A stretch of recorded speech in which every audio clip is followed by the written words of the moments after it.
This weekend, we are marking World Refugee Day, which will be on the 20th of June. We wanted to take the time and space to honour the stories and journeys of refugees. ECPM, who are kindly hosting this event, have been noticing the prejudice and biased way that refugees are often portrayed, and today's event is seeking to correct that narrative. Today's discussion will not be focusing on the political aspects of the refugee issue, but on the lived experiences of refugees, their challenges in regards to employment, legal matters, mental health, education, and on the ways that civil society can contribute to alleviating them. I'm delighted to have joining me Cheyenne and Donia Spanta, refugees from Iran living in Croatia. They had to leave Iran after they converted from Islam to Christianity.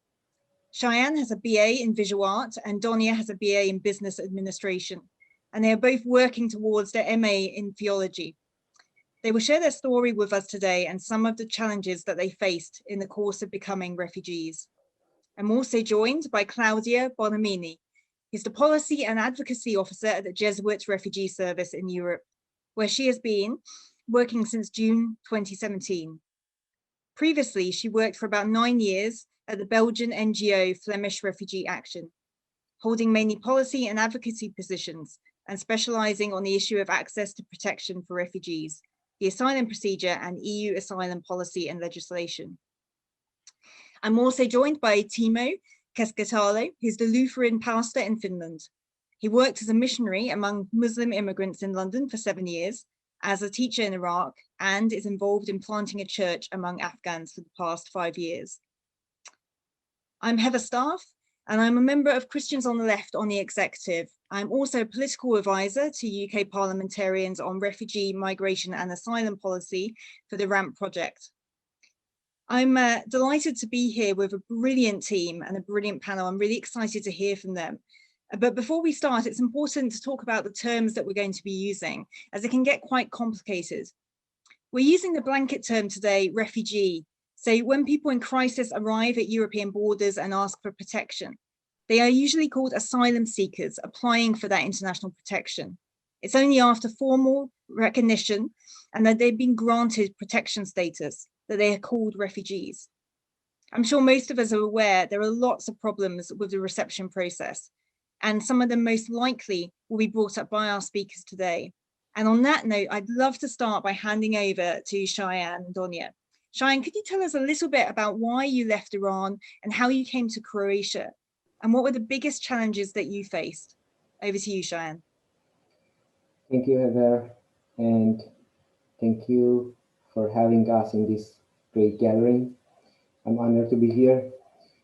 And as some of you know, but I just want to talk about my story. There is a lot of detail in the story, but I don't want to mention now, but I was living in Iran, in the Tehran, capital city of Iran. We had our own life.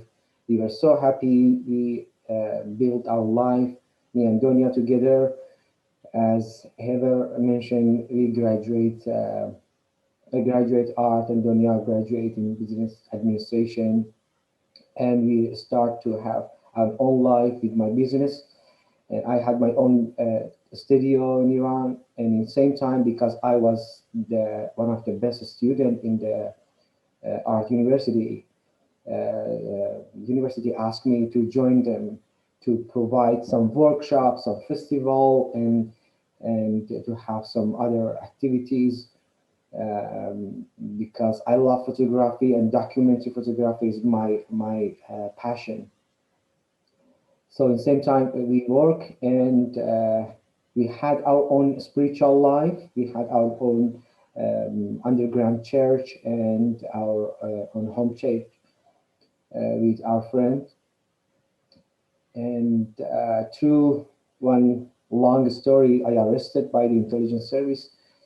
I thought it was the matter of the photography or something that I did because I work as a journalist, and I had a VIP card to go everywhere. So in the middle of investigation, I realized they put the list of the member of the church, and they ask about faith, what are you doing? And then actually they asked me to confess officially, and I didn't mention because I would be put other friend in the danger. And then we will receive a letter from the court to go and talk about the problem that we have. As you know, according to the Islamic law, if you are in the Muslim family and you want to convert, they have a right to kill you and execute you in the name of their God. So we realize we are in the danger, and for because of the torture, white torture that I had. I couldn't sleep, I couldn't eat, and I decided to run. So we decided to run from Iran. We left all the property that we had, all things that we built, all dreams that we had, all family and friends, and many lovely things. And we left Iran, and we came to Croatia, and we start our journey in our life. So if you have any question, I'm ready to answer. Thanks very much, Cheyenne. It's quite, yeah, important to hear these stories, and very important, obviously, to hear straight from you. And I think we'll come back to you a little bit later after the other speakers with some more questions as well on that. But I think it always sets the right tone, and I think it's always good to hear kind of lived experience rather than just people like me working in policy all the time. It can become a numbers game rather than the people's game. So I really appreciate you taking the time to share your story. Thank you, Cheyenne. Thank you to give me this opportunity to talk. You know, Yeah. there's a lot of details in the story, but you know, I just want to point something from the beginning to now. Absolutely. Thank you very much. Thank you. I now want to hand over to Claudia, if that's all right, Claudia. Claudia, we know that the Jesuit Refugee Services has several local partners in many countries in Europe. And we've just heard from Cheyenne and obviously Donya's story. Does that seem familiar to you? And what are the other aspects that you would like to add or highlight with regards to people's stories? Over to you, Claudia. Thank you, and thank you very much for having me here today and giving me the opportunity to present a little bit of what JRS experience also is. And indeed, the story of that we just heard resonates a lot. And I think it was interesting to stop a bit and think about the reasons why people are forced to leave their countries. Because in Europe these days, very often we just stop at the fact that they're coming, you know, and there is some sort of a panic reaction even to the fact that people are coming, and it's somehow their fault that they are coming and they're trying to get into our territories. But I think it's really, really important to stop and hear why this happens, and in fact that people in the first place in general do not really want to come. They have a life, they have a good life even in many cases, and they want to come. This is not they don't want to come, they are forced to come, and I think this is really important to understand how to approach what comes next. So how we let people in our countries and how we help them to build a life further. What I think we didn't hear today yet is how difficult it is. Even it's already difficult to take the decision to leave your country. In some cases, the life there has been miserable for many years already. People postpone this decision. It's not something that you take over, this decision that it's so easily taken. And then you start and you leave, and very often that's the start of a very long journey, very dangerous for many people, irregular, because the possibilities of traveling legally to Europe when you have to flee your countries are extremely limited, not to say almost non-existing.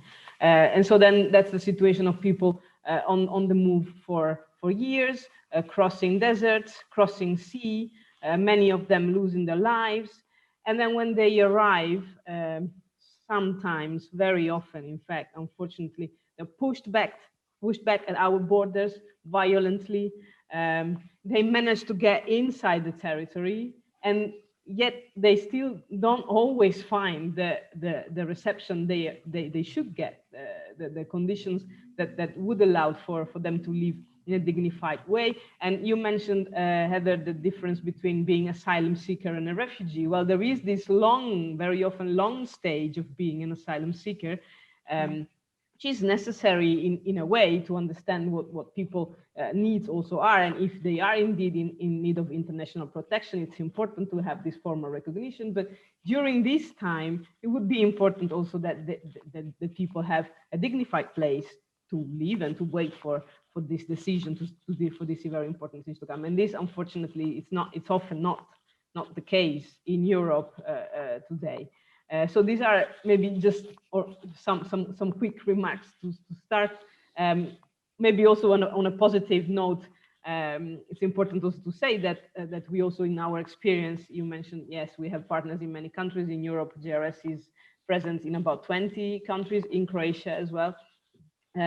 What we also want to stress is that we also see a lot of positive stories, of success stories, of people arriving, of encounter in the local communities, people that meet different people, often very different people that meet, but then become neighbors, become friends. And so there is also a very important story and positive story to tell about refugees that also come and have really an added value also for our societies. And in that sense, for us also very important on World Refugee Day to remind us of that and of the importance of welcoming people in our society. So I will stop here for now and open to any questions you might have. Thank you. Thank you, Claudia. I know that, again, we'll come back to you, and particularly to talk about the report that we know that you've published as well on that. When you spoke about, particularly in terms of contribution, but also what it's like kind of being a refugee or migrant in the country itself, I think this is a good time now to bring in Pastor Timo as well, and to talk about your work that you've done, Timo, particularly in London, I think it was, and I myself living in London, so would be really interested to hear about your experience working with immigrants in London, and also living and working in the Middle East. Would you be able to share some things that you have witnessed working with refugee and immigrants, and if there are lessons that we should be learning? And then, of course, we'll come back again to ask more questions on this. Over to you, Timo. Yeah, I was in London in 1980s, mid-80s, so that's already history, a long time ago. But still, I felt that when I arrived there, I was like a latecomer. I arrived to the East London suburbs where the majority of my neighbors were Pakistani Muslim, and they had arrived some 20, 30 years earlier. And so there was the second generation getting to adult age at that time. So in that sense, I was about 20 or 30 years late when coming there, because usually people, they are more open for need and help when they have just arrived. And the opportunity for befriending with people is in the beginning when they arrive. That's when there is need and there is curiosity, there is openness to integrate into the society and invite to believe in Jesus Christ as well.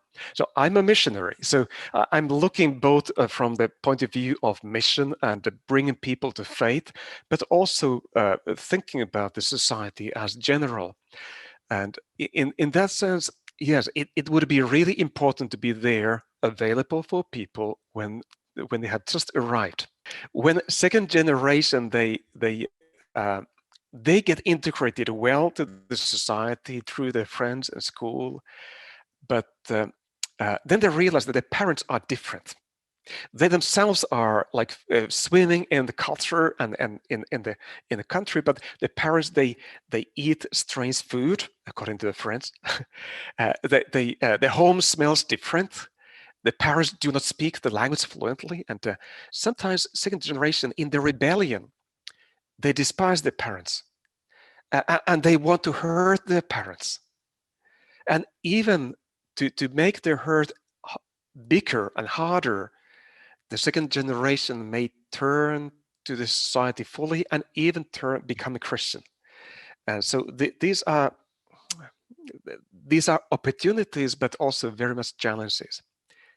Now, later, just recently, I worked for 1.5 years in the Middle East, and in a crisis, kind of war-torn area, just about 50 kilometers from the war front, and close to that. So there were several IDP camps, internally displaced people's camps nearby. I could see from a window this kind of refugee camp tents, 50,000 people in a small area.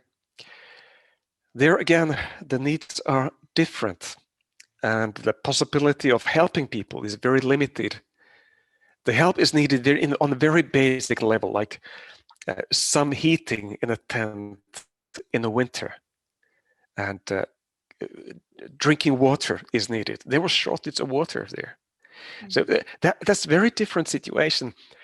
And I realized it was a very helpful experience to learn to know and understand the people, their way of thinking, their culture. But I realized that people were kind of torn between two feelings. On the one hand, they had this very deep disappointment with Islam and their culture and the values and the government and everything, their neighbors. On the other side, they were under fear. They were not free to make choices or move out from the situation. They were not free to choose to abandon Islam, for instance. Most of them wanted, but they were not free because of the Muslim community, because of their extended family, because of everything. So they were in this kind of apathy, torn between the two. And that kind of painted for me the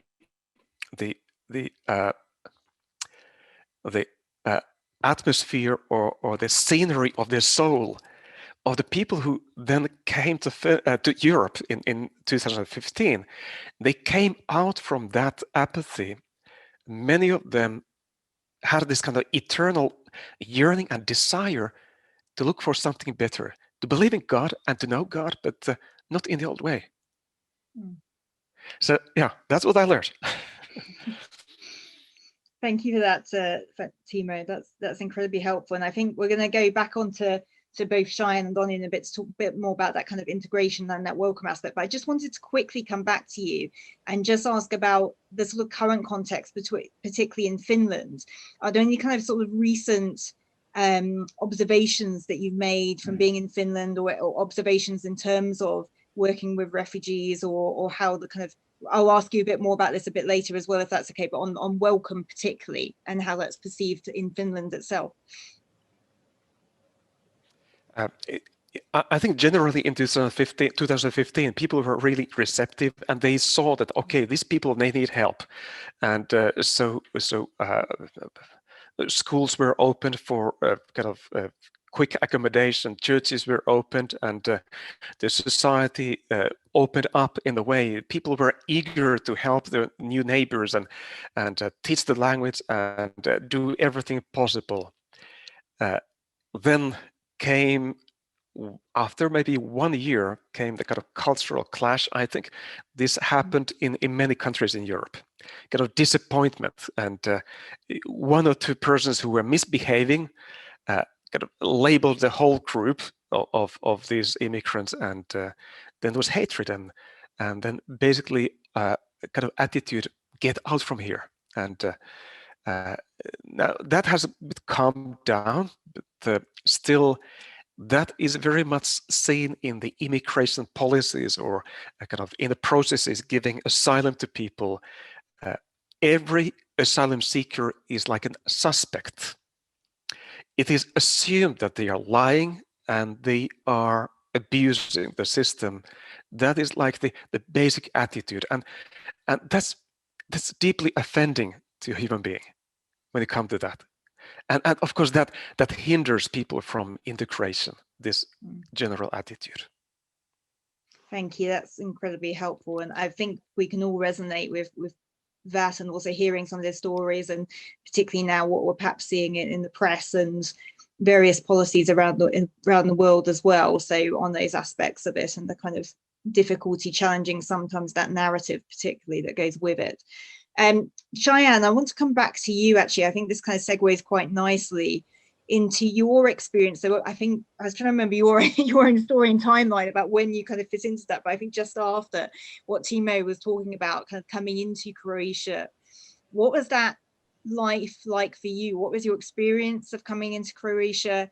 How did you find that kind of welcome, and how are you building your life in Croatia? What are the highs and lows of that? I also know that you're both working with refugees themselves in Croatia, and I think often it gets a little bit forgotten, this in terms of asylum seekers and refugees in Croatia. What is it like there? What's going on with the church? I know there's quite a considerable growth in the Iranian church there as well, but again, I think it gets pushed to one side because so much else is happening in the world. So I'd love to hear a little bit more from you, particularly in terms of your own experience of coming to Croatia, and now what you are doing now as well. Mm-hmm. As you mentioned, I'm working with Refugee, and I'm a co-pastor in the Church of the Nazarene, and at the same time, I'm a coordinator and an assistant in organization that we call NCM. Mm-hmm. It is a branch of Church of the Nazarene, and we have a name here. We call Djela Ljubavi. It's a humanitarian organization. That was my dream, but I need to talk about the beginning point that we start. And the welcoming here was, there is no welcoming for refugee. It was the flood of refugee in 2015 and 16. And even some country which has a foundation and which has experience, they were struggle to have refugee. But for Croatia and Balkan, this is so fresh. And we came here. There is no system. There is no even for some organization, it was so fresh and new. They just want to have some refugee and put the picture in the media and talk and receive funds and have some project. So at the beginning of this journey, we just talk. We had a meeting with Donya together. We talk about this point, how we can be a voice of refugee, how we can help people, because there is no voice. Some journalists just twist the truth, or they don't know I don't want to judge people, but they don't know exactly what's going on in the middle of our life. So we can do something like refugee for refugee. And I have some surprise even for Claudia, because I work with Jesuit Refugee Service as a volunteer, and we provide magazine in Croatia, and this is the 5 numbers that we create. And I wrote this proposal and this plan for one of my friends who is priest in Jesuit Refugee Service, and we asked them, we want to be a voice of refugee, how we can help them. So, and he invited us, and he even asked the Parliament of Croatia to invite us to talk about refugee and the problem that we have. And then we receive fund, and we create this magazine to have a voice of people, like people who has a different story. And just me and Donya and 2 of my friends, we work as a photographer, write an article, because this magazine is in 4 languages, in Croatia, and English, Persian, and Arabic. So we just want to, and we put, when we print, we put in asylum center, and even in the National Library in Zagreb.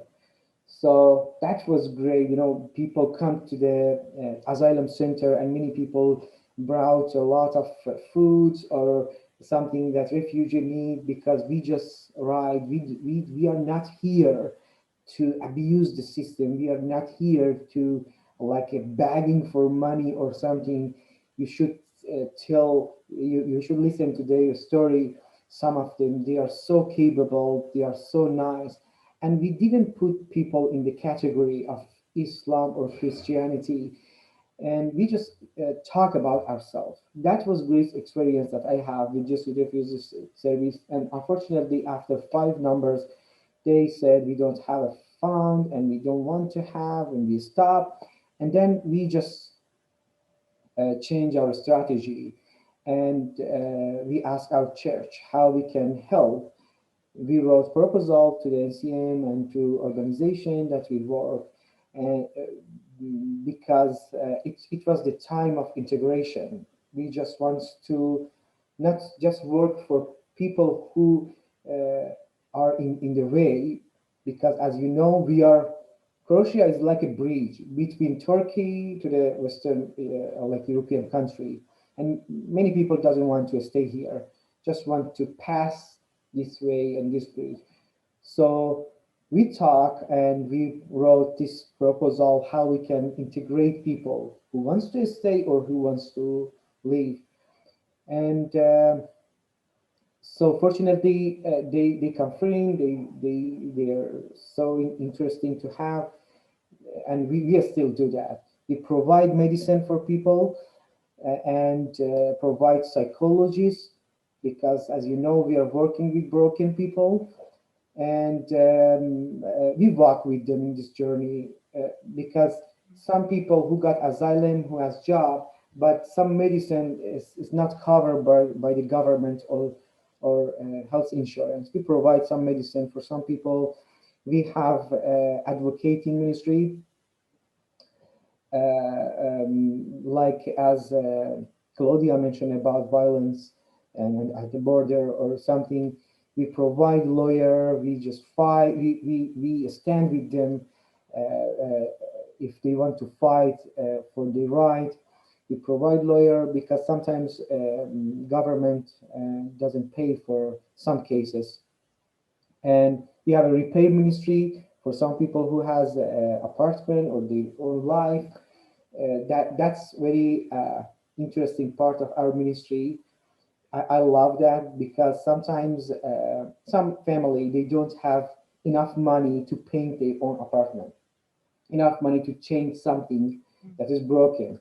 So they ask us, and I ask the member of church, and it's not only about Christian. We serve every people who ask us. Before that, we didn't have fund, and we asked, we want to help. So, for example, last month, when family who is single mom with 3 kids asked us for painting, I asked a member of church to come, and we provide paint and sandwiches. We go and have a fun. And it's not only fun because we have a professional painter. It's not something that we destroy the wall. So and we changed something, and because we have a fund, and for that, and for some urgent need that we have, like last year, like COVID-19, we asked to have some packages, like food packages and hygienes for every family, because some of them, they lost their job, some of them, they need to stay at the home, and we had a COVID response, and and even in the church, I have a parallel like a job. I don't receive any money to work at the church, but I have a heart for people, to have a Bible study, some spiritual events like a prayer time, or like some baptism, something that related to the church. And so it's getting hard and hard, because sometimes, for example, for languages, government doesn't have any system to learn them. We ask and we pay some teacher to have a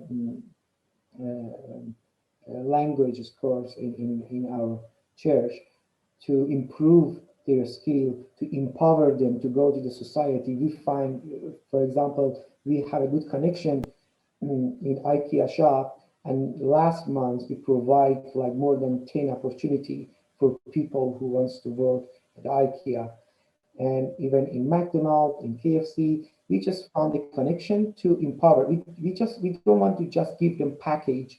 We don't want to give them fish. We just learn them how to fishing.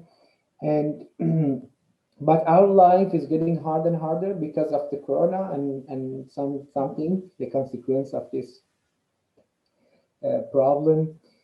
And as I mentioned, we work in Tel Aviv in same organization, me and Donia, and we never give up. We just receive 500 euro per month per person, and it's very hard to live with this kind of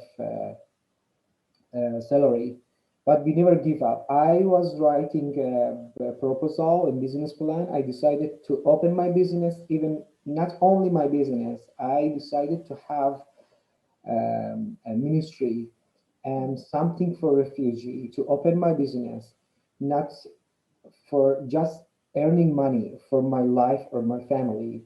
I just want to open the place for refugee to come there and tell their story. I can take the photo, like make a video, like a new studio that I'm going to open, but in different type. So I'm in this phase because of Corona. For 1.5 years, I stopped because, as you know, all the coffee bar and restaurant and all the studio closed. Absolutely. So Yeah. we are in this phase, Yeah. and we are blessed by many people and by God in this country. I know the system is broken, and every country has the problem with politics. But we just decided to change from our society and our family, and then this is something from refugee to the refugee, from someone who knows the problem and the issues that we have.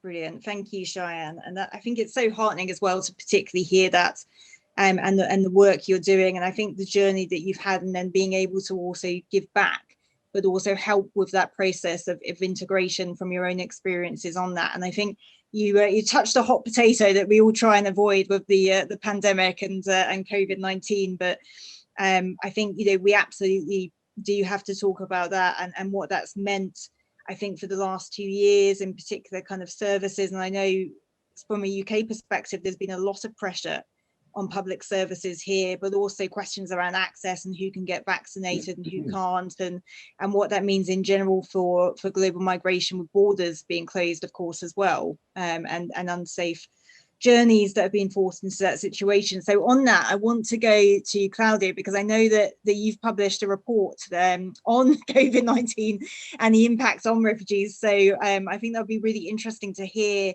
particularly about, if you're able to talk a little bit more about that. Claudia, over to you. Sure.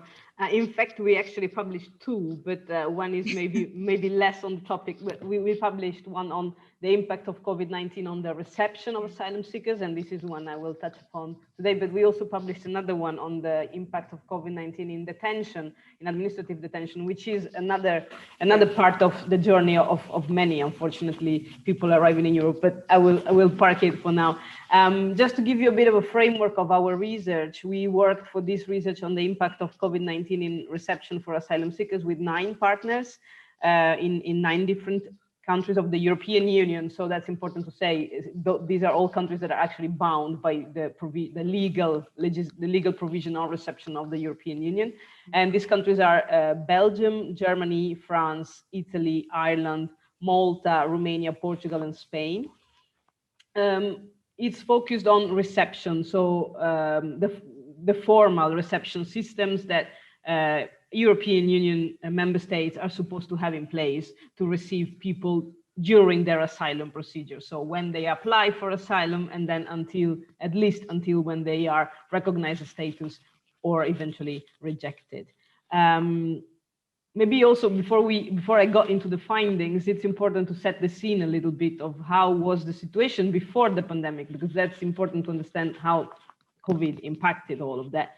And I must say, unfortunately, the situation on reception in Europe before the pandemic was not exactly fantastic. In many countries, there was a structural lack of capacity. So simply there were not enough places in reception system to host the numbers of asylum seekers. And I'm not talking here only on count of the usual suspects, such as Greece. I think when we talk about shortage of reception, everybody thinks about Greek islands, or countries such as Croatia, as Shane was saying very well, Croatia was well not prepared, although maybe we could argue that after 5 years, 6 years, they should be a bit more prepared now. But that we're also talking about countries like France. In France, maybe not such a usual suspect, there is a shortage, a chronic lack of reception that has been there for many years. So every once in a while, also images of people squatting or camps, makeshift camps in Paris pop up. These people are actually often asylum seekers who are supposed to be in a reception place. So it's not only undocumented migrants or people who are not formally entitled to reception. These people have very often a right to reception according to European law. So this was already a situation existing in Europe, homelessness among asylum seekers. Also, situations of overcrowding, very unsanitary conditions in many reception places were a reality. And unfortunately also lack of accompaniment. So even in places where people had a place to stay, a shelter or a roof above their heads, we have to say that very often they were kind of left on their own. So, and that's a very, I will come back to that. That's actually accompaniment is in fact a crucial element of what a good reception should be. So what happened when COVID arrived in this situation? Well, it's not so surprising to see that COVID in fact magnified and aggravated all these existing problems. Similarly to the way the virus affected people, it's clear that it affected more, like it impacted stronger on the weakest. So, you know, even in the virus affected more people that had already some preconditions. Well, if the condition was bad in reception, it got definitely worse. And we could see that those systems that were already a bit better kind of hold it. It was this stress test that the stress test was a bit better, but in general, it was really hard. So what did we see? Well, we saw that the access to reception became even more difficult. Obviously, where there were already situations of lack of capacity, that didn't change during the pandemic, with the aggravated situation that being homeless during a pandemic exposes you to higher risks than normal. It's already tough in a normal situation to be homeless, but when there is a pandemic and you're supposed to stay home, well, then clearly that's a bigger problem even.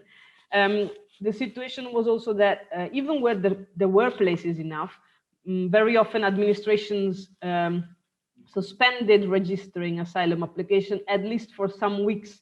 And that was mainly due, it was not necessarily lack of will, but it was mainly due to this, the fact that no one was really prepared to this pandemic. And so everyone who can went remote working. But what does that mean for administrations that work face-to-face and register asylum application? This is a process that per definition happens face-to-face. So then after and that meant that if asylum applications are not registered, then you're not formally an asylum seeker. So you also cannot go and ask to the responsible administration to get a reception place. And these kind of situations where administrative procedures delayed the access to reception already also existed before COVID. But then again, this became much more problematic when you have less people simply available to register your application. After a few weeks and months, administration started reorganizing a little bit, but that problem didn't go away. We saw situations where you needed to take an appointment. So, you know, face-to-face service resumed, but then upon appointment. But this can be also problematic for asylum seekers because you need to take an appointment. How? By phone, by internet. We give easily for granted that people have access to internet and phones, that people speak the language enough to actually understand the instructions and find their way to these numbers or to these websites. So that created really a lot of obstacles, extra obstacles for people to access reception, and therefore increased homelessness. Another problem that was highlighted by COVID is that really the pandemic put the spotlight on the fact that the way we receive or we give accommodation to asylum seekers in Europe is generally done or mostly done in collective centers, often big collective centers. So we're talking about places where sometimes hundreds of people are sharing living spaces, very often with many people. So we're talking about sharing bedrooms, sharing bathrooms, sharing common space, lining up in canteens to get your meals. This is not particularly comfortable already in a normal situation. When a pandemic such as this one hits us, and you are supposed to keep distances and to wash your hands and to be extremely careful with your cleanliness, well, these are not good conditions for that intrinsically, obviously. And then, well, and also the fact that people living in such centers were often also, there were, let's say formally, there were not higher restrictions on their freedom of movement than those that apply to everybody of us. We were all supposed to stay inside. But in many cases, we saw that entire centers were quarantined at some points because of some positive cases in the centers. And clearly this had a stronger effect on people living there more than regular citizens. Like, I mean, if there was a positive case in my building, they would not shut down the whole building. I was still allowed to go out, but for asylum seekers, that was often, more problematic, and with all consequences that this can have. So loss of job, the fact that you cannot go to your work, which is already difficult. So yeah, in general, the people living in reception were their freedom of movement were even impacted a bit more than ours, let's say. And then finally, I think the pandemic further highlighted the importance of accompaniment. And here I'm talking about social assistance. I'm talking about also psychological assistance. Follow up on mental health. We've been all isolated extremely during this year, but at least in general, well, most of us, let's say, I don't want to compare. Many people, many Europeans have been in very difficult situations in this time, but we can often rely on our family, on our friends. We manage to have some contacts. Well, when you don't have a network, well, yeah, so people who don't have a network, migrants or not, but very often migrants don't have a network, newcomers don't have a network. And then you're cut off from the small network you have of your social assistant, of the people that can visit you, your lawyer, then it becomes even your isolation, and your feeling of being lost is even higher. So the fact that visits were not allowed in general, with visits from external people in reception centers, that created a problem. We've seen civil society particularly being very creative, because I think in JRS and in general in all organizations that are providing services directly to people, immediately we understood, no, we cannot just suspend our services. It's impossible. And we're not only talking about the basic needs like food and this kind of thing, but really also our counseling, our listening, our accompaniment. That's the way we talk about that. And so there was a lot of creativity how to do it remotely, meet outside, meet in the open, find ways to keep these contacts. But yeah, it's clear that again, in asylum, in the reception systems where there was already an attention for accompaniment, and this was seen already as an important part of providing reception, this worked a bit better. But in many cases, civil society was simply left also on their own means. And Cheyenne was talking about funding that stops for his project. Unfortunately, this is a reality that we all know too well, funding that stops. And I'm afraid that, in fact, the pandemic, this part of the pandemic, it still has to come. We will see it delayed, the fact that we will be in a shortage of funding soon. So I will try to wrap up a bit to what we learned. Then we've definitely learned that there is an absolute need to ensure adequate capacity. European states cannot just go on violating, blatantly violating the law that says that there needs to be a reception for all asylum seekers. So they need to create this reception.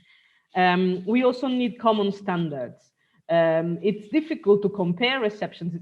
In fact, for me, I was actually doing the analytical part of this research, and it was really difficult to compare situations to assess the impact of the pandemic because I didn't have comparable situations. Reception, the way it's understood and it's organized is extremely different, but not even in just simply between two different countries. Even in the same country, in Italy is purely anarchy. The responsibility is also about who is supposed to organize reception and what kind of standards that reception is supposed to meet. It's completely blurred. Who is assessing this? Who is deciding this? So we need common standards, at the least at the national level, preferably also at the European level. And then finally, and this is something very dear for JRS, we really need to move from systems that see receptions as organizing collective systems to small-scale reception models. Small scales means small centers, but preferably even situations where people are accommodated within the community, really, where the possibility to meet with the local population is there, where encounter is possible. So really the proximity with the community is important, proximity with services as well, and that fosters autonomy and fosters empowerment of people. And I really believe that this, also when Father Timo was talking about the beginning, when the integration starts, we really agree on that. Integration starts or should start from day one. So if at day one you are welcomed in an overcrowded reception center that looks more like a prison than like a reception center,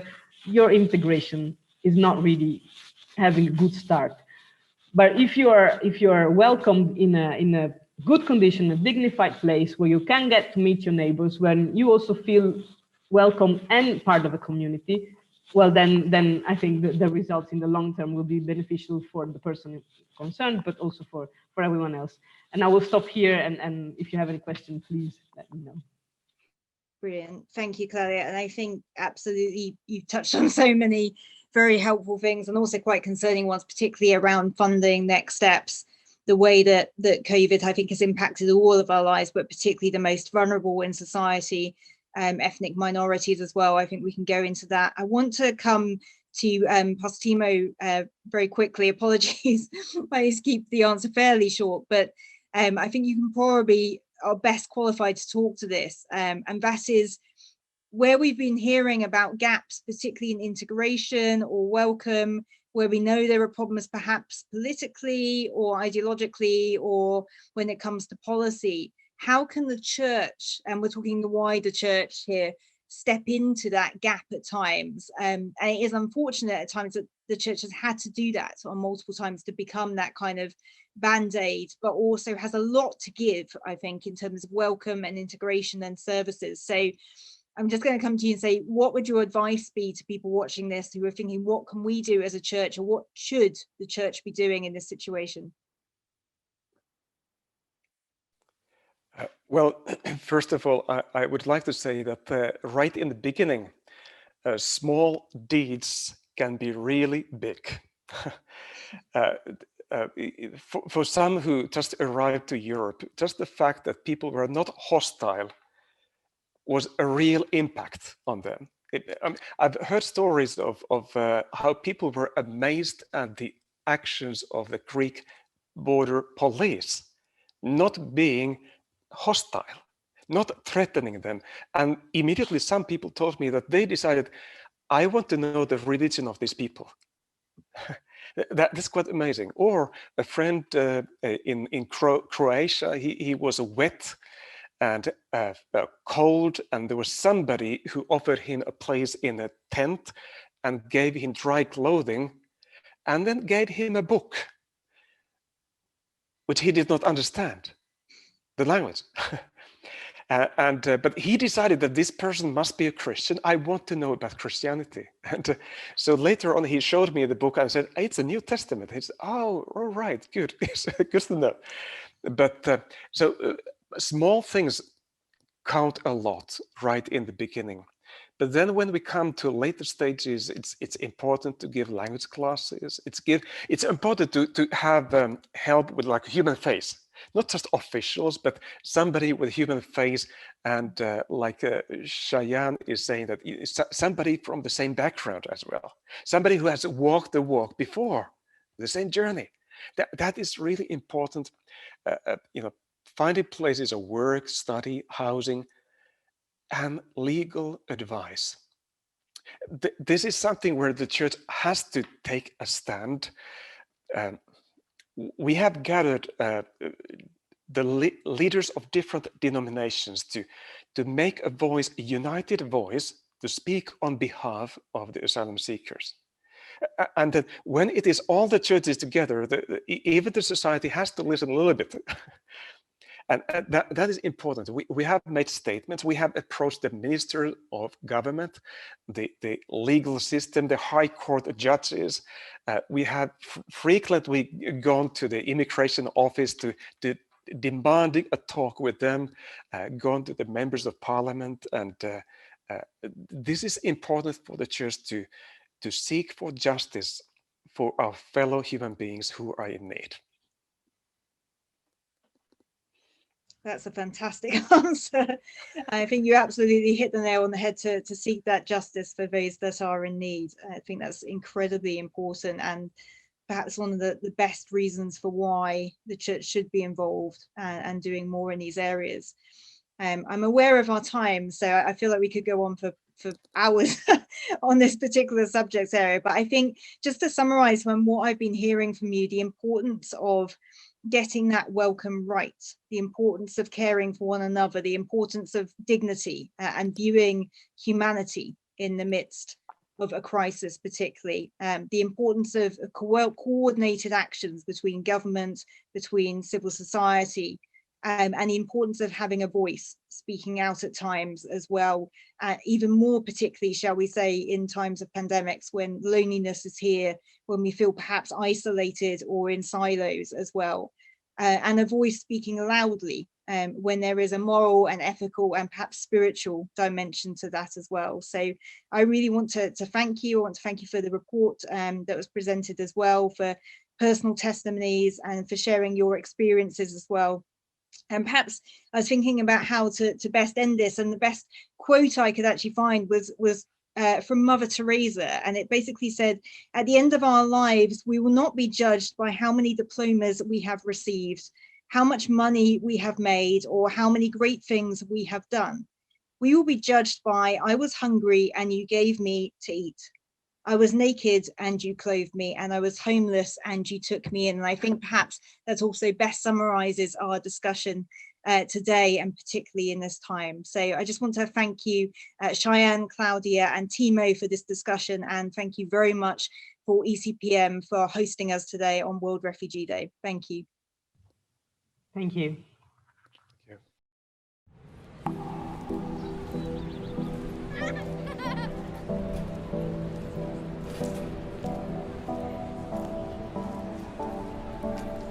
We may not impress everyone. Some may even see us as insignificant, but the truth is, we are not here for power. We are here to make a difference. And that's often in the little things, small focus shifts, amendments that matter. Like I said, we are not here for power or might. We are here to empower faith, peace, love, life. We are here to give a voice to justice, to freedom, families, communities. We are here to stand up for what is right. In a time when people more and more distrust political institutions and their intentions, we believe that trust can be rebuilt.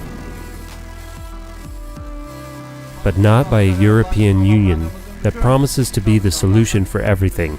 We stand for an EU that facilitates, that finds solutions for key matters, and holds back where that's more appropriate.